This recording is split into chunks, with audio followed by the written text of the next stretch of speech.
Hello, Internet, and welcome back to the Weirdo Watchlist Podcast, the podcast that's slightly off, where we talk about movies and movies.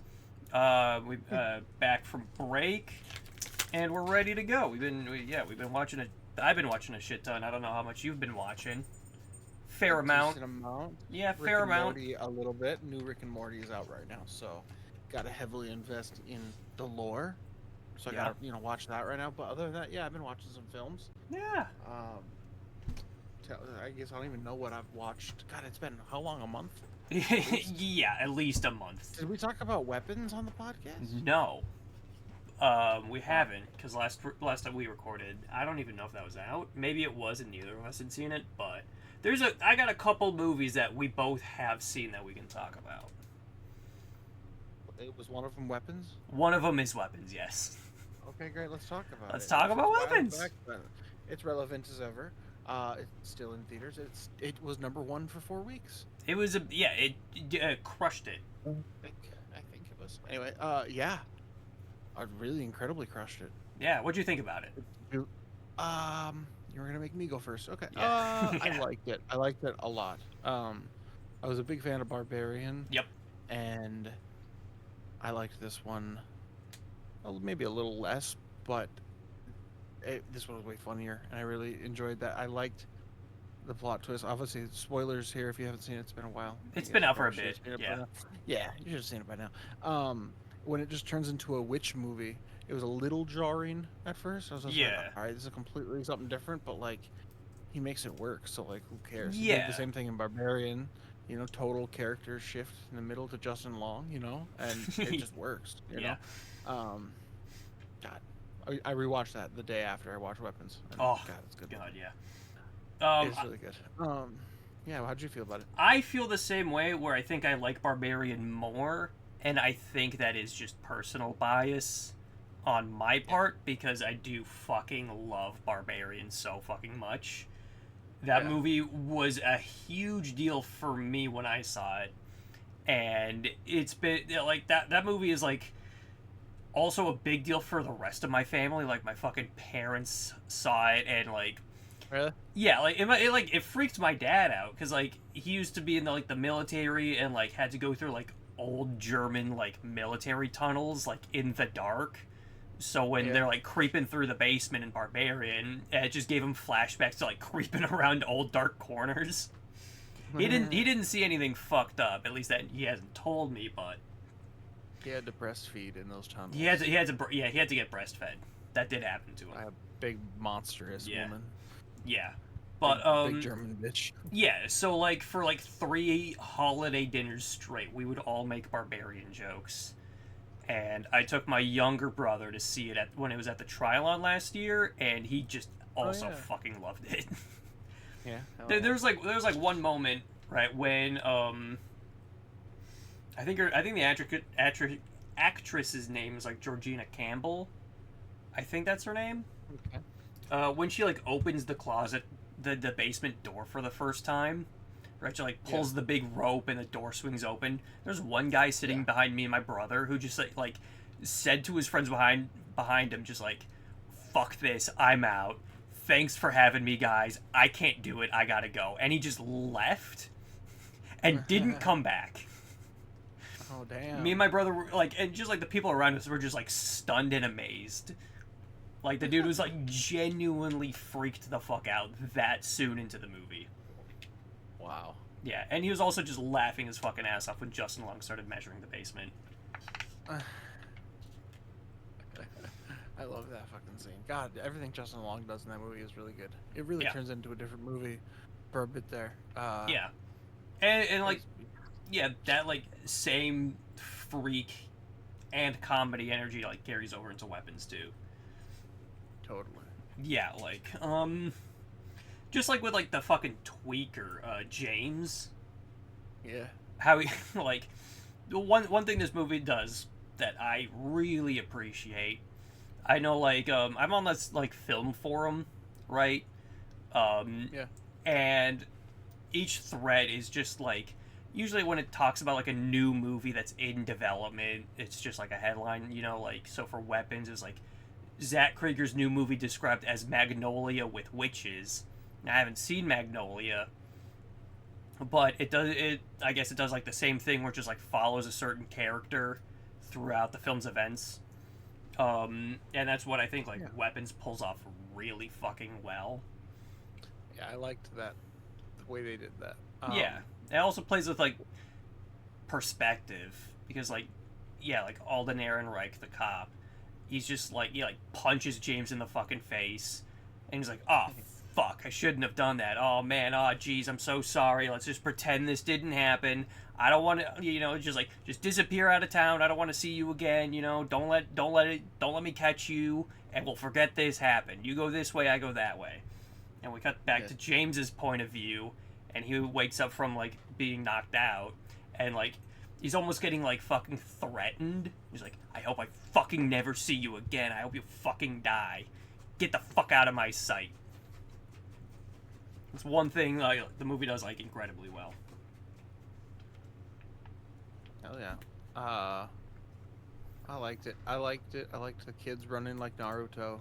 Yeah, doing like the fucking triangle Naruto run. It was fun. It was scary enough. There was a jump scare really well. Josh Brolin was in it. He was really good. Oh, yeah. With Josh Brolin. It's great. Yeah, and Julia Garner, she was also great. Amy Madigan as like Aunt Gladys. I think she's my favorite, like one of my top performances of the year. Yeah, they did a great job with everything, makeup and everything. Oh. Yeah, she was fantastic. Really creepy. Yeah. Yeah. And again, just like building up like the mystery too. They like reveal she's a witch like pretty early before the final act. Because it's like, you got like Josh Brolin, like cops can't figure it out. I'm gonna go, like armchair detective mode. Like kids are running in a straight line. Where do they meet? Yeah, I feel like that wasn't hard detective work. No, I feel like the cops could have figured that out. But I'm saying we all have Ring doorbell. Not that everybody has a Ring doorbell, but like again, like 17, like children go missing, run off into the night. You can tell like again like enough security footage to figure out, oh, they might be going to the same place. Weird that everyone we caught is seemingly running in a straight line. Yeah. Let's not follow that up. Yeah. But yeah, no, it's a good movie though. Good movie. Yeah. I enjoyed it. Yeah. And again, like fucking Benedict Wong, what he does with his face too, like after he gets like possessed by the witch. Just like I don't know how he did that with his eyes, if that's like a practical like makeup effect or if he can just do that. Yeah. Dude looked fucking insane.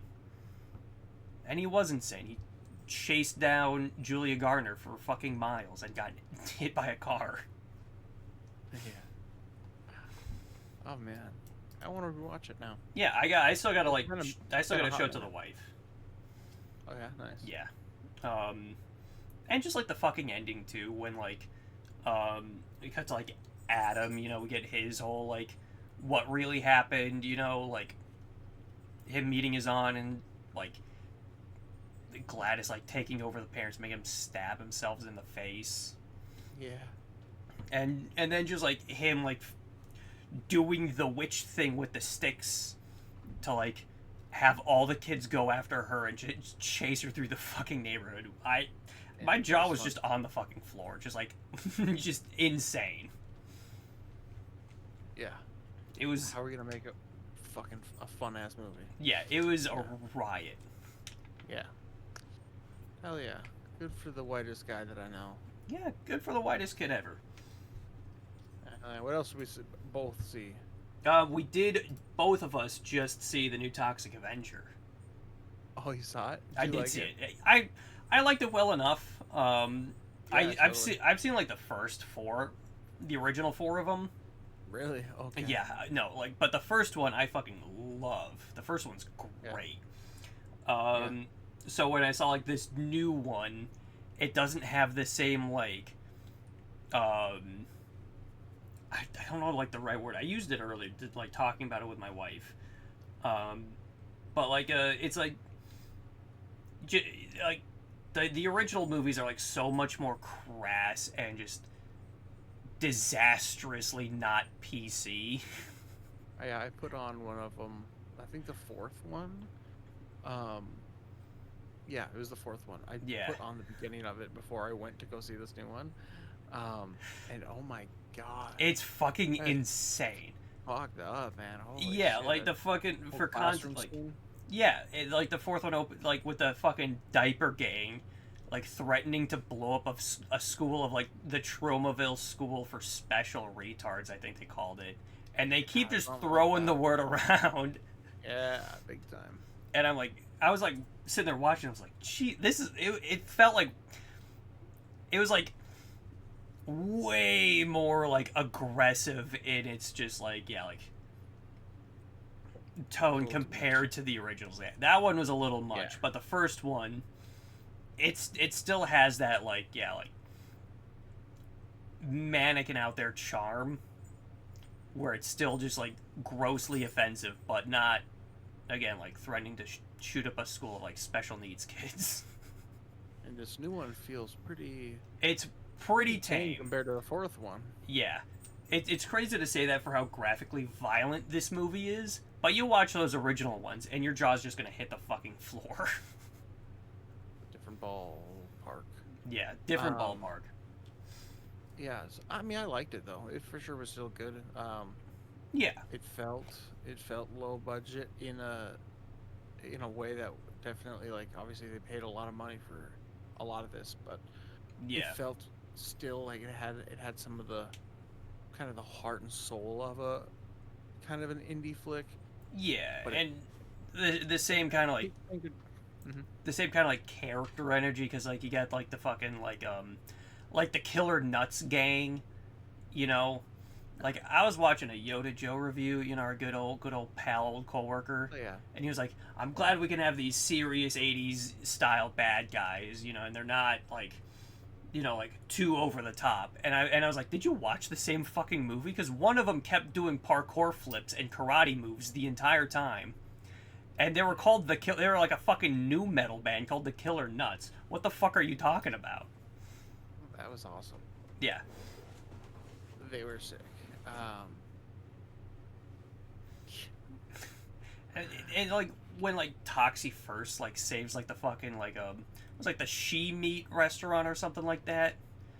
Oh yeah, the one that gender changed. It was Mr. Meat, now it's Mrs. Meat probably. I think that's what it was, like Mrs. Meat. That was still a funny joke because you got the one like news anchor who's like, you can tell he's like genuinely pissed off by the name change. Dude, yeah, but was pretty funny. Yeah, like, you get Greg or whatever his name was. Yeah. They're like, dude, shut the fuck up. Yeah. But like you got that gang, and like God, there's like one of the bad guys, one of like the thugs in there is like trying to like intimidate this blind woman, and he's doing like the okay sign, but he's like, are you triggered? Because like it's supposed to also be like a white power symbol. Oh man. Yeah, it was like one of those like internet things, but like also like when it blew up on the internet, actual right wingers and racists actually started doing it unironically. So that was like part of the joke, just like, are you triggered?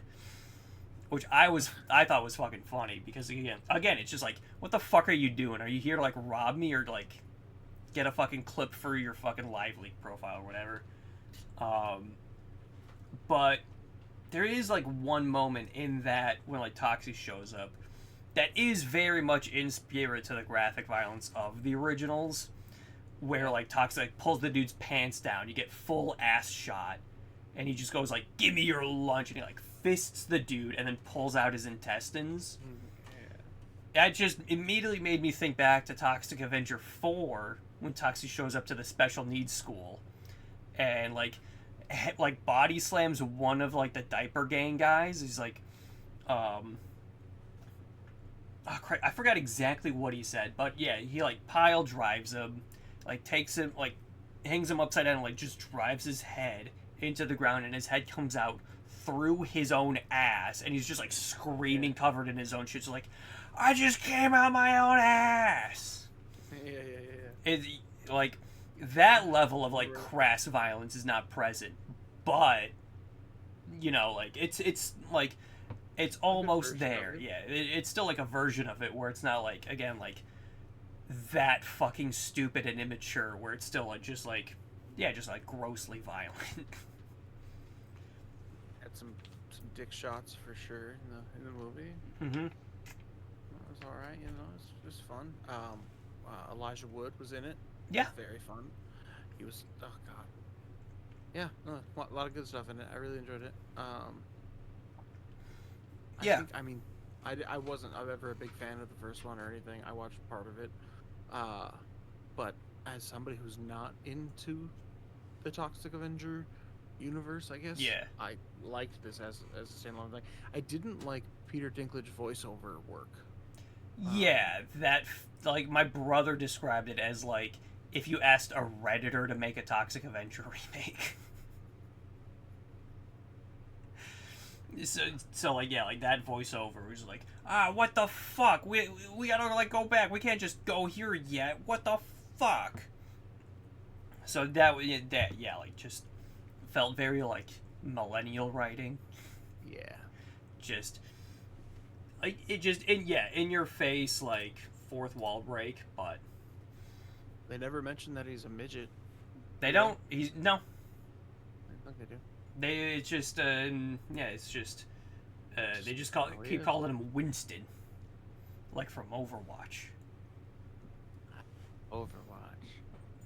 Hollow Knight 2 came out today. Yeah, I asked you if you wanted to delay the podcast another week so you could play it, but you were kind enough to keep yourself back. I know, I haven't even booted it yet. Ooh. Crazy. I know. I might do that after the podcast. Yeah. I won't. I haven't played the first one. That's alright. Did you see the movie Neja 2? I saw that back in February. Oh, sure. That's when it did its small run here. Yeah, it had a small run back in February. Like Mandarin language, of course, like just English subbed. So I was super excited to hear it was coming back, but I did not catch it again because I didn't want to watch it in English. Yeah, but they did a good job. I heard if you're used to the other ones though, oh god, what's her name? The girl from Everything Everywhere All at Once. Michelle Yeoh. Yeah, her voice is the hardest because she's not doing anything remotely like fun. She's just doing a Michelle Yeoh voice. Yeah, she's just reading the page. Doing a big cartoony fun voice. Yeah. And then it's just her. It's like, yeah, that's it feels off. And apparently it sounds nothing like anything like the original character does, and it's like, you know, people had pointed it out, I guess. But yeah. But yeah, I saw that. Oh, fucking great movie. It's so fucking good. I was blown away by it when I saw it. And then again, I'm letting Jones in to rewatch it. But have you seen like the first one? No. Because I think that one's on Tubi, and like it kind of for free. Is it? Mm-hmm. Oh, okay. But it's also on Tubi if you're okay with ads, and it won't get taken down for copyright.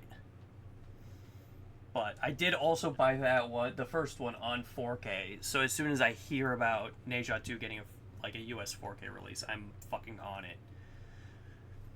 I didn't know you were a 4K guy. Big 4K guy, yeah. The only way I can watch 4Ks is like upstairs and not at my computer where I mainly watch my movies, but I still like getting them. What kind of TV you got up on that 4K? Christ, it's like a big, like, I think like 85-inch curved TV. Nice. It's a really nice TV. Like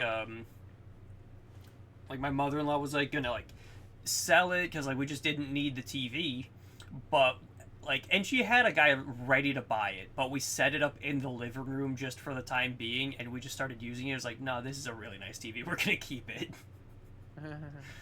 Like after the dude was like, he saw it, he was like, okay, I'm ready to buy it, let me come get it. And then she was like, no, actually, we're gonna keep it. Cool. Yeah, but hey, I got a sick ass TV now, so It's great. I can watch a 4K movie. Yeah, Impractical Joker's always running on it. Used to, actually. In 4K? No, just HBO streaming quality. I need the fucking... Whenever the 4K Impractical Joker season box set comes out, I need that shit. That won't happen because Warner Brothers hates making money and hates letting me watch stuff on their platform. They took off all the fucking seasons of Impractical Jokers off Max. Like, as if they don't see that that's just always on my TV as, like, background noise. I was furious. Maybe it's just a joke. Yeah. An impractical joke. Maybe. It's a punishment from her. But you should watch the first Neja. It is really good. Not as good as, like, Neja 2, of course. Like the character writing is definitely, like, weaker and relies a lot on, like, the more immature, like, fart and piss humor. But it's still pretty slick. And again, like, the two movies kind of just, like, start and stop with each other. Yeah, totally. This one picked up, apparently, they were making their bodies again. Yeah, like, like, the first one and like happened in the first one. Yeah, Neja 2, like, starts just about as soon as, like, the first one ends. So it is, like, yeah, it is a part 1, part 2 situation. They just don't tell you. But I also saw it in fucking IMAX when it was in its run. Yeah. That's sick. And again, like, it's just fucking great. It's the highest grossing animated movie of all time. I think it's like the 5th highest grossing movie just overall too. I think it hit $2 billion. Yeah, that's nuts. Yeah. And the people of China are so fucking happy about it. Because they couldn't ever get any of their own movies to make that much money. Until, like, the first one hit, like, 700 million. And then this one just fucking just crushed that record, too. I do want to say something. Double back to Toxic Avenger. When I found out you were watching it on your Snap story, when you're just, like, standing next to the poster, the dumb fucking look on your face, with your fucking dumb vape shirt, I couldn't help but fucking laugh at it. It was a really funny photo. Bro, I was so stoned. Yeah, you looked it, yeah. And again, just your shirt that just says vape on it. Yeah. We were doing a fit check with the picture. I took a picture of my girlfriend standing there too, but not together. It was a fit check. No, it was a fit check. I don't know if you lost or you won, but I don't know. It's undecided, but it was standing next to the Toxic Avenger. It all felt right. Yeah, it was really funny. I took one of my other friends to see Toxic Avenger just on a blind whim. He joined. I was like, he was kind of mad because I told him I would be available to play games that night. And then I was like, actually, I lied, because 4 hours ago I made plans with my brother to see a movie. And then I just, like, I invited him to see it, because he was like, by the time you get home, I'm not playing games. And he's like, you want to join for Toxic Avenger? Like, yeah, sure. He thought it was going to be, like, a normal superhero movie. He didn't watch any trailer or anything. So when the movie was done, he was just aghast. Oh, no. He still really... he really enjoyed it. He was just, like, didn't expect the Toxic Avenger. He thought he was going to get something like normal PG-13 Marvel fare, but not from Disney or DC. And then we like, me and my brother recapped them and just how much better the original Toxic Avenger is. And just like how much more just, like, offensive and gross the sequels get. My fucking dad took a lady on, like, a first date to the Toxic Avenger when it was, like, in theaters. And my brother just, like, why would you do that? That's a crazy move to do. And then the relationship didn't continue after that. He did not take my mother to see it. It was a different woman. Obviously didn't work out. Didn't work out because they saw the Toxic Avenger. I took a girl on a first date to go see The Whale by Darren Aronofsky. That's crazy. had, I think, a second date. No, I don't think actually. No, I think that was it. Yeah. I remember when me and my wife first started dating, I thought it'd be a good idea to put on Jackass 2.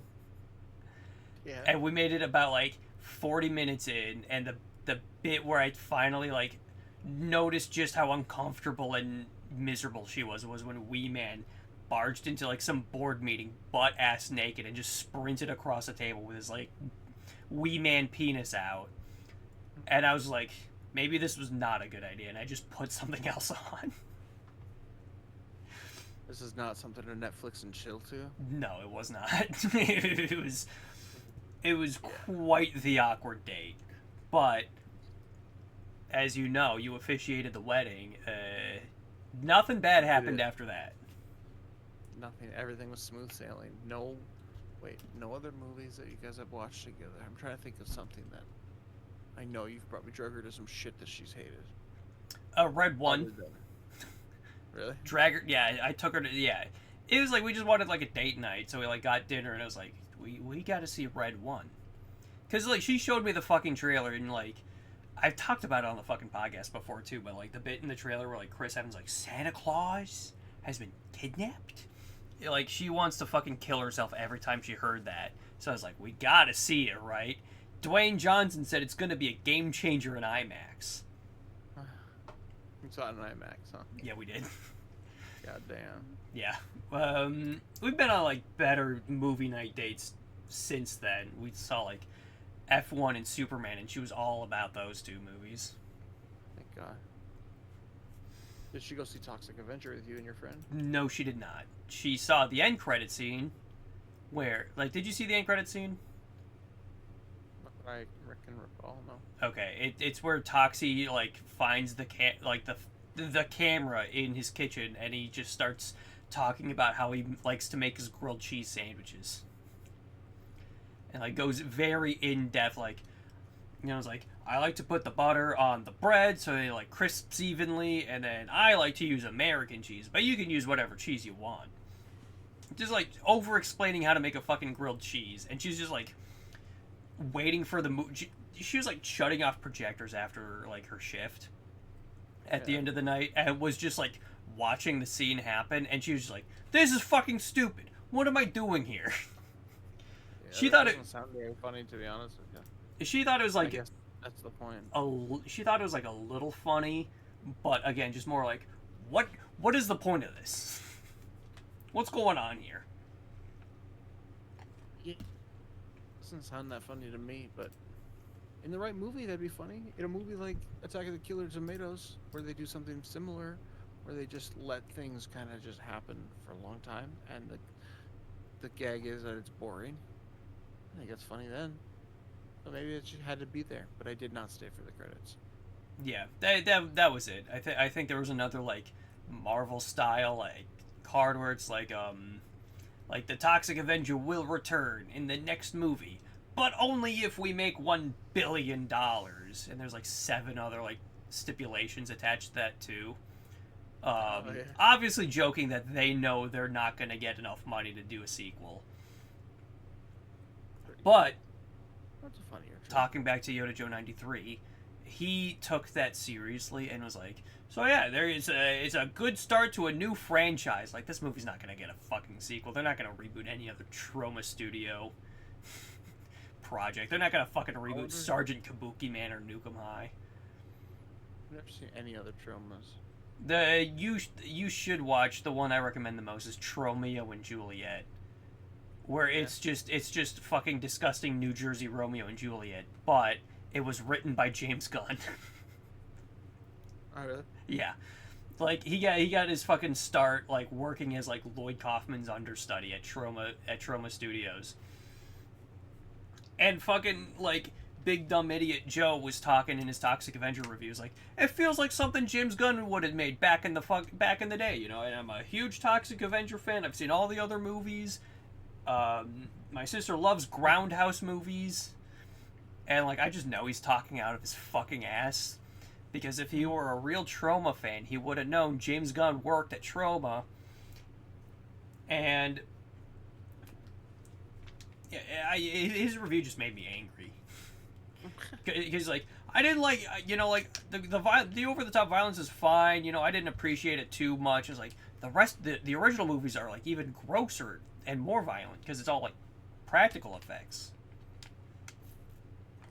So I think he's a liar, calling him out on the podcast. He's not gonna fucking watch it.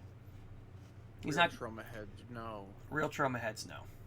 But yeah, Romeo and Juliet is fucking ballistic. I'll have to watch it. It is a good fucking movie, though. Speaking of what I thought was a good movie, you want to talk about this week's pick? This episode's pick? All right. Attack of the Clones. Attack of the Killer Tomatoes. Oh, shoot. I watched the wrong movie. I watched Star Wars. Pause the recording and go watch it. It's actually on, literally on my TV over there. You got his background noise? Well, it's muted, but apparently if you leave it, right, maybe it clicked somehow, but it was just open on Tubi, and I think it just auto-played. Oh. Yeah, I don't know how that happened. All right. Well, what did you think of Attack of the Killer Tomatoes? I liked it a lot more than I thought I would. Yeah. That's good. It was really funny. Yeah. I was weary that I was about to watch, hour and 20 minutes of just tomatoes. Like, the joke was like the tomatoes are rolling at them, and that's scary. I don't like that. But it was like obviously like more of an airplane. Yeah, like comedy. Naked Gun, Top Secret. Yeah. Yeah. The humor is like akin to those. Except I think it's like aggressively stupider than those movies. Right? And like, of course, like not as many fucking jokes, right? Top Secret, Naked Gun, it's like a joke a minute. Something stupid's always happening in those movies. Well, it's like this one, there is moments of like, there's just no joke, but then they hit you with a fucking like establishing shot of San Francisco, and they fucking put the placard that it's New York.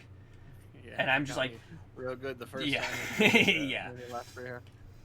So like, a lot of the jokes definitely fucking worked because of how dumb they were. It's just actually like incredibly stupid humor. Yeah. And they really full-heartedly went, and even though some of the jokes didn't land, definitely some of them probably aged terribly, they went for them. They went hard for them. Like, there was this joke, I'm sure you remember, where the guy from the ad agency really wants to show him his masterpiece commercial. Yeah. And then it shows them watching the commercial, and then it's like, it's Jesus. Jesus is in the commercial, and that's the whole joke, I think. Not really sure what was going on with that joke, but they really, really went for it, and I didn't laugh or understand it really. I think the joke was that he got Jesus in this commercial, and that's why it's his biggest masterpiece. I'm not sure. But one joke I did like, it's like during the opening credits, right? They fucking put like an ad for some dude's furniture store. He's like, Joe's Big Furniture, like, oh, big deals right off of this exit. And then, like, an hour into the movie, when he's meeting with that ad agency guy, you see, like a fucking, like, text scroll go across the screen advertising for that same fucking, like, furniture store. Just big deals. Yeah. And they do it again in the final act, except this time the guy's, like, typing out the ad or actively getting attacked by tomatoes. The movie like it predates pop-up ads, it's like it predicted it. And in that title crawl too, they fucking advertise that there's space available for you to put your own ad up. Yeah. And I was like watching that happen, it's like, oh, this is gonna be this kind of movie, huh? Yeah. Or like how it's present day. Like that tiny. It's not really even a joke. It's just the fact that they had a card that said present day. Like, why'd they have to tell us that? And they make jokes throughout the movie, kind of like making jokes like, yeah, this is whatever the current president is the bad one. Like shit like that. I thought that was pretty fun. There's one, speaking of the president, there's one joke they did too, where it's like, the president has shut down, like, all of the submarine bases, on the U.S. coastlines, and his justification was, those silly little black boats keep sinking anyway. Yeah. It's like, wow. Very Donald Trump sounding. Yeah. And I blew up New York. The tomatoes aren't even in New York. It's like, don't tell me how to do my job. You worry about your own problems. Yeah. Oh man. Yeah, it was really fun. The couple musical numbers. The one musical number, also in the title, like intro credits or whatever. It said the name of the songs, like these songs written by whatever. Yeah. And there was what? Oh, fuck, I'm not gonna remember the name of. Puberty Love? Thank you. Yeah. Puberty Love. I was like, what is that? I'm gonna have to listen for that. And then they kept playing. Obviously, it was a joke that. Just shitty fucking like top 40 hit, yeah. My God, I was like, okay, that's what they're talking about. That's funny. My interest was piqued as soon as I saw the fucking name, and it didn't disappoint. And I was fucking. That was great. Every time they turn the radio on, I'm like, God. Yeah. It kind of like reminded, like, I don't know if you've seen Mars Attacks, but they do a similar bit in Mars Attacks where it's just like this fucking just ear-piercing yodel song that the grandma loves listening to, but it becomes the ultimate downfall because, like, I guess, like, the pitch just causes the Martians' heads to fucking explode, so they just drive around town blasting that. So I don't know if Tim Burton's just a fan of the Attack of the Killer Tomatoes, but it's just those two similarities. That movie, I hate that movie. Mars Attacks. I liked it. I rewatched it recently, and it was like, oh my God, this is so unwatchable to me right now. Like, I just couldn't get behind it. I think I first saw it when I was like early teenager, and I thought it was great. Yeah, I think I saw it when it first came out. I remember going to the rental store and being like enamored by it because I don't know, just the way it looks, you know. Like, yeah. Okay. Like the most recent thing I'd seen anything like that was Coneheads. Coneheads. It's like I haven't seen Coneheads. And you don't need to. But then Mars Attacks comes out, and I'm a kid, so yeah, I think I liked it too. And then I didn't watch it for 20 years, and now it's really bad. So if you haven't watched it in a long time, maybe just don't, I guess, and then just keep your memory. I'll say what happens. I wouldn't say that same about this movie. This movie's more fun than it's a lot of fun. This movie didn't age super well either. What does he say? Fag and Jap. Yeah, no, it's like they got like the one Japanese scientist who's like they just the part of the joke with the Japanese scientist too is they just overdub his lines with a like clearly American accent, which is like also like another joke. But then yeah, he's like one of them's like talking about like how are we losing a war with a bunch of vegetables? And then the Japanese guy's like, technically, sir, they're fags. And then he's like, he means fruits. Which I still thought that joke was pretty fucking funny. Yeah, it was alright. I give it a pass. It was a pretty funny joke. Yeah. I didn't understand how he got the words nip and Jap mixed up, but that part was definitely a stretch, but yeah. Yeah, as was most of the movie, but a lot of times they work. God, yeah, no, too many good jokes. I really loved the disguise character. Oh my God! Disguise. He was dressed as Hitler and the fucking triple whammy bit with that character too, when they're like dropping all the other, fucking that fucking like quad like quintuple squad was just ridiculous. Because yeah, you got like the Master of Disguise, just this like black guy. We first meet him, he's got like just regular Groucho glasses on with a white nose, and he's like our Master of Disguise. We got an Olympic gold medal swimmer, and we've got a scuba diver, our underwater expert. And he's always wearing the fucking scuba suit. Yeah. Which is like already just ridiculous. And then they drop each of them off one by one.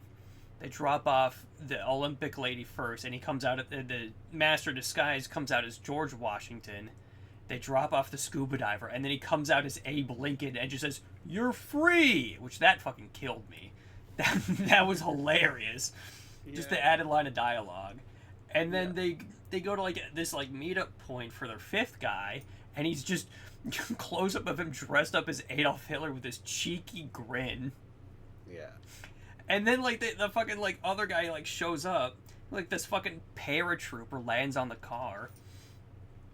And then they all like get out of the car, and he's like, "Yeah, it's me, fucking, this guy." And he's like, "Oh my god, it's Adolf Hitler!"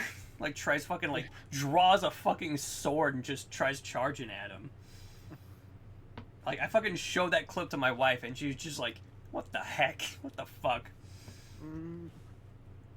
Scene that made me laugh so hard was when the Olympic swimmer girl, she's dead.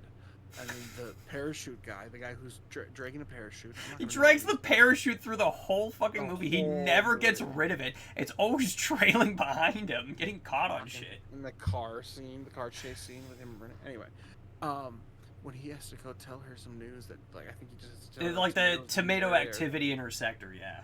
And she's like obviously dead. He tells her anyway, and he walks away. And that made me laugh really hard. But then later at the end of the movie, or no, not even at the end of the movie, probably just not too much later, a couple scenes later, he's like, "Did you tell her the news?" Like, "Yeah, I told her, but I think she was dead." Yeah, you did tell her. Yeah, just like the fucking stupidest possible jokes. Yeah. Like, a lot of good ones. Which is also crazy because like a lot of people don't like this movie. Yeah. Like the Letterboxd bell curve leans heavily negative, which I thought was kind of crazy. But like another bit they did, right, when they first like realized the tomatoes are like getting bigger, it's like they're like, "We got something to show you," and it's just like a big tomato, and it was like, "That's not even the worst news. It's a cherry tomato," and which only and then they just hard cut to just giant plaster tomato just charging at a woman. Yeah, that was a good one. That one made me laugh out loud. It's also funny when the disguise master is tasked with dressing up as a tomato to infiltrate their camp, and he succeeds. Yeah. He's just, again, it's just like a Halloween tomato costume, like green leggings, big like tomato costume, and his head's just poking out with his arms. And they're like all sitting around a campfire, and the tomatoes, the way the fucking tomatoes talk too, I think is also great. They're just like,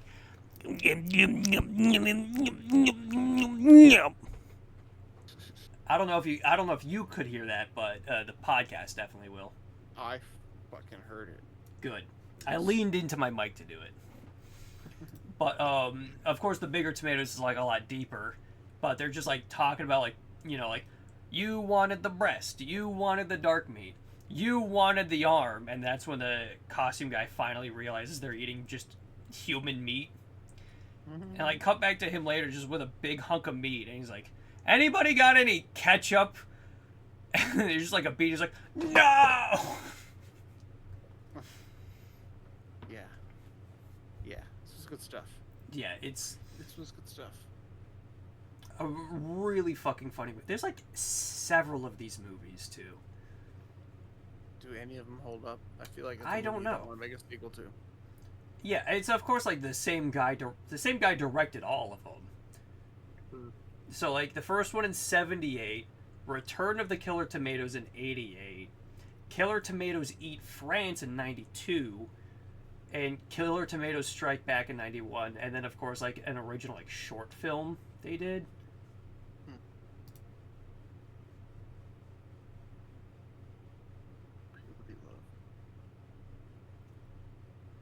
I guess they're working on a remake. I'm finding out about this now. With David Koechner in it. Yeah, directed by David Farina, which he looks like he's just done nothing but. Are we gonna see a trend of like these old B, C tier movies, Toxic Avenger, Toxic Killer Tomatoes, all get like B+ quality reboots? I guess that's what's about to happen. I don't know if Attack of the Killer Tomatoes is going to hold up for a reboot. especially with the plot synopsis so far, described as pitting the eternal power of nature against AI's best and brightest. So I can only imagine that's not going to age too well by the time it comes out. Yeah. Well, I guess we'll wait and see. I'm not looking forward to that too much as I was for this Toxic Avenger reboot. Yeah. Well, shoot. What else? What else do you want to say about this thing? Again, it's just like one of the dumber comedies, and it's crazy to me that people like don't seem to like it so much. I mean, it's got its like fan base for sure. There is a chunk of people. It does have like a cult status, but for some reason people just don't like it. They just don't appreciate good jokes and good humor, especially with how popular like Naked Gun's killing it. A lot of people like going back and watching like Police Squad and other like Zaz films. Yeah. Speaking of, they're playing Top Secret at the Trylon on Saturday if you want to go, because me and my brother and one of my coworkers are going. Never seen it. It's, I think, the best of the Abrams Zucker movies. Yeah. Oh shit. What day? Saturday at 7. They're doing like a Val Kilmer double feature with that and Willow, but I'm not gonna stick around for Willow. Cool. Speaking of Willow, that made an appearance in Weapons. Circling back to that. Yeah, it was when James is like breaking into the house for the first time, into like Gladys's house, and he's just like sifting through stuff, and he like pulls up to the TV and he just finds a copy of Willow. He's like, oh shit, Willow, and he like puts it in his bag. Just a very specific movie to like name drop. Love that. Yeah, that's good shit. Yeah. So, does it belong on the Weirdo Watchlist? Yeah. Yeah. I would say so. It definitely fucking does. I mean, like, obviously the joke is, again, like, they put the, like, title at the beginning, like, everyone laughed because they thought the birds was stupid, and then the birds started attacking in real life. Who's laughing now? And then that's the joke leading into, like, everyone's going to be laughing when, at a movie with killer tomatoes, but what if tomatoes start attacking in real life? Then what? Waiting for it. Still waiting for it to happen. It hasn't happened yet. But, yeah, and again, just the amount of dumb humor, too, is astronomical. What would you rate it out of 10? Out of 10, I'm going to say 6.5. 6.5? I'm going a solid 7. Oh, yeah. So, same ballpark. But yeah, good, solid movie. I don't have any more thoughts that aren't just explaining jokes from the movie. I'll let the audience watch it. They're supposed to watch it for the podcast. Oh yeah. But yeah, what do you want to get into? What we're gonna watch next week? Or next episode. It's your pick. It's my pick. Yeah, I guess I should have texted you that earlier. It's all good. I can just randomly pick, and then we used to randomly pick before. What is Serenity? Did we already watch that? That was a different Serenity. That is a different. Yeah, we watched the Matthew McConaughey Serenity. Yeah, let's not get too confusing. Let's not watch too many Serenities. This doesn't look good at all. All right, here we go. Random movie. Do it right there. Better be a good one. Good podcast one. I'm not promising anything. It's called Dagon from 2001. It's like Dragon with no R. Oh! H.P. Lovecraft. Yes. Okay, I have heard of that one. Okay, yeah. Stuart Gordon. Yes. I've not heard of that name. That should be a good one, I think. Yeah, no, we can... Mixed reviews. I mean, like, Attack of the Killer Tomatoes is trending low, so maybe this will also be good. Low-budget Lovecraft movie. Yeah. Okay. Cool. 2001, Stuart Gordon, a boating accident off the coast of Spain sends Paul and his girlfriend Barbara to the decrepit fishing village Imbaco. As night falls, people start to disappear and things not quite human start to appear. Paul is pursued by the entire town, running for his life. He discovers Imboka's secret. They worship Dagon, a mysterious god of the sea, and Dagon's unholy offspring are on the loose. That sounds sick. Yeah. No, I've got that on like an old Hooptober list. I haven't seen it yet. Perfect. And Stuart Gordon also like has directed a lot of like also good hit films like Reanimator and From Beyond. So those are two good movies there too. Cool. Okay. Word. All right, cool. So we'll be watching Dagon. It's on Tubi, and so yeah. Perfect. God bless Tubi. God bless Tubi. I think most movie like if I'm gonna watch a movie, the first service I open is Tubi. Like none of the other 7 that I fucking pay for. It's always Tubi. But yeah, we'll be watching that for the next episode. Thank you everybody for listening. Thank you, Sam, for joining me for another episode. Buddy. We've been doing this show for like 2 years, by the way. Really? Damn. Yeah. Dude, we've watched a lot of good movies. A lot of stinkers too. We've watched a lot of movies, just a lot of movies in general. But yeah, thank you everybody for watching. Be sure to rate, watch, like, subscribe, comment, tell your friends, tell your parents, and yeah, have a good night and watch some movies. Thank you for watching. Goodbye.